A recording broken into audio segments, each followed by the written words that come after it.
ઘરે કોઈ આવે પેલા સારા શબ્દોથી એને આવકાર આપો, પ્રેમથી મીઠા શબ્દોથી સ્વાગત કરો. એવું ના પૂછાય કેમ છો, ક્યાંથી આવ્યા છો, શું કામ આવ્યા છો. આ કઈ આવવાનો ટાઈમ થોડી છે. વૈષ્ણવનો અનાદર ના કરો, ક્યારે કડવા શબ્દ ના બોલો. વૈષ્ણવનું હૃદય જો દુઃખ છે ને તો એમના હૃદયમાં બિરાજતા શ્રી વલ્લભને પરિશ્રમ પડશે. બેસવા માટે આસન આપો. આમ બારણે ઉભાવા જ વાત ના પતાવી દેવાય, ઘરમાં બેસાડાય. પછી એને જલનું પૂછો.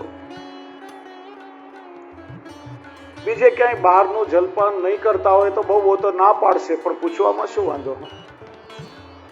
અને કોઈ ભગવતી વૈષ્ણવ તમારા ઘરે જલ લઈ લેશે ને તો તમારો બેડો પાર થઈ જશે. અને યત્કિંચિત ભગવત મહાપ્રસાદથી એનું સમાધાન કરો. જે પણ પ્રભુને ધર્યો હોય, મિશ્રી લીલો મેવો, સૂકો મેવો, સકડી સકડી, ખાલી હાથે વૈષ્ણવને ના મોકલો. તમે માનથી કોઈનો સત્કાર કરશો ને તો બીજી વાર કોઈને તમારા ઘરે આવવાનું મન થશે નહીં, તો કોઈ ભાવ પણ નહીં પૂછે. ના,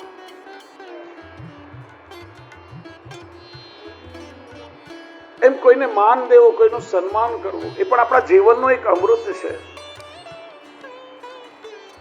અને સન્માન દ્વારા જ માણસ સુધી પહોંચી શકે છે. આજે આપણા લોકોની સ્થિતિ એ છે કે ચંદ્ર સુધીનું અંતર કાપી લીધું, પણ એકબીજાના અંતરથી અંતર વધી ગયા છે. હું તો ખાલી કહું છું, તમારા બધાનો અનુભવ હશે.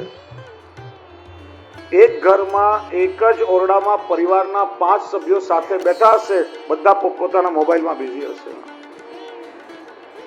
કોઈને એકબીજા સાથે વાત કરવાનો પણ ટાઈમ નથી. પરિવારના સભ્યોને, કુટુંબી પરિવારજનોને, સમાજના લોકોને માન સન્માન આપો. એકબીજા જો એકબીજાને માન સન્માન આપશે તો એ રીતે માણસ સુધી પહોંચી શકશે. શ્રી મહાપ્રભુજીએ ત્યાં પધારેલા દરેકનું હૃદયના ઉલ્લાસ સાથે સન્માન કર્યું છે, એ વાત ગોપાલદાસજીએ બતાવી. અને હવે જે ભગવદીઓ છે, જે વ્રજભક્તો સ્વરૂપ છે, એ કઈ રીતે શ્રી ગુસાઈજીની સન્મુખ આવ્યા એનું વર્ણન ગોપાલદાસજી 10મી કડીમાં કરે. કડક એટલે સુવર્ણ, કચોડા એટલે કટોરા. સુવર્ણના કટોરા કુમકુમથી ભર્યા છે. જો પેલા તો આ ધ્યાનથી આપણે સમજીએ. 11મી, 12મી ને 13મી કડીમાં ગોપાલદાસજીએ આપણી ભારતીય સંસ્કૃતિમાં ઉત્સવ કઈ રીતે મનાવાય એનું વર્ણન કર્યું છે. આપણી ભારતીય સંસ્કૃતિ ઉત્સવ પ્રધાન છે અને પુષ્ટિ માર્ગ વિશેષ ઉત્સવ પ્રધાન છે.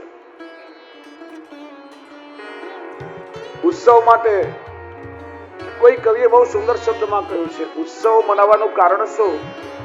સાધતા ઐક્યને, પોષતા પ્રેમને, પ્રેરણાપાન સૌને કરાવે, રક્ષતા ધર્મને, સ્પર્શતા ભાવને, ઉત્સવો માનવીને સજાવે. ઉત્સવ નિમિત્તે બધા ભેગા થાય, સમાજમાં સંગઠન વધે, સમાજ સંગઠિત થાય, બધા એકબીજાની નજીક આવે. અને સંઘે શક્તિ કલૌ યુગે, આ કલયુગમાં સંગઠન એ સૌથી મોટી શક્તિ માનવામાં આવે છે. જે ઘર પરિવારમાં, જે જ્ઞાતિમાં કે જે સમાજમાં સંગઠન છે, એકરૂપતા છે, એનો હંમેશા વિકાસ થાય છે.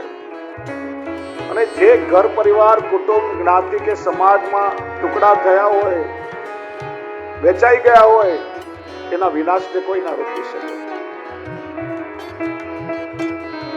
ઉત્સવના નિમિત્તે આપણા સમાજમાં બધા ભેગા થાય, સંગઠન થાય, પોષતા પ્રેમને, પ્રેમ ભાવનું પોષણ થાય, પ્રેરણાપાન સૌને કરાવે. ઉત્સવમાંથી આપણને ઘણી બધી નવી નવી પ્રેરણાઓ આપણા જીવન માટે મળે.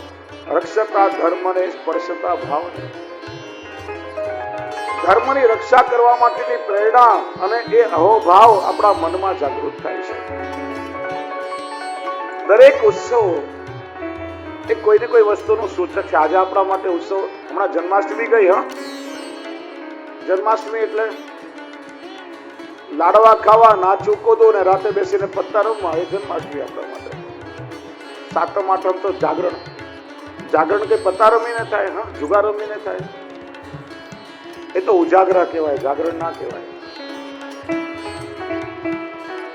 જાગરણ એ કહેવાય કે જેમાં આનંદ હોય, ઉત્સાહ હોય અને જેમાં પ્રભુના નામનું સંકીર્તન હોય, ત્યારે જાગરણ થાય. આપણે લોકો ઉત્સવ ખાલી પાર્ટીઓ આપીએ, ખાવા પીવાને મોજ મજા માટે મનાવીએ. આ હોળીનો ઉત્સવ, ધૂળેટીનો ઉત્સવ આવે, એકબીજાને પ્રેમથી તમે રંગો. જૂની બધી અદાવતો, વેરભાવ ભૂલી આપણે કોઈના રંગહીન નિરસ શુષ્ક જીવનને પણ આપણે રંગોથી ભરી દઈએ. એ ઉત્સવનો ભાવ છે. એમ આપણી સંસ્કૃતિ ઉત્સવ પ્રધાન છે. અહીં ગોપાલદાસજી આ 3 કડીઓમાં એનું નિરૂપણ કરે છે. સુવર્ણના કટોરામાં કુમકુમ ભર્યું છે.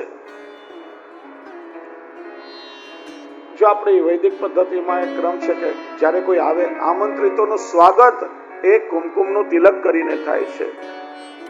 જો આપણે ત્યાં ઉત્સવ હોય ત્યારે ઠાકોરજીને પણ તિલક થાય છે. કુમકુમનો લાલ રંગ અનુરાગનો રંગ છે અને જે આપણા ઘરે આવે એને આપણે પ્રેમથી, અનુરાગથી વધાવીએ છીએ.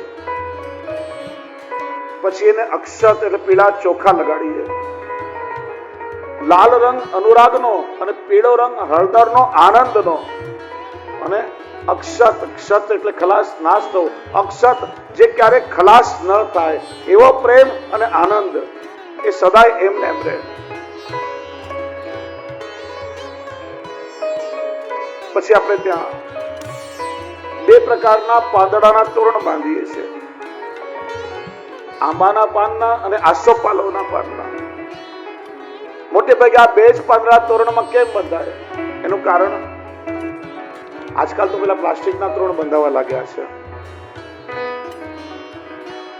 વાસ્તવમાં લીલા પાંદડાના તોરણ બાંધવા જોઈએ. આંબો એ રસનું પ્રતીક છે.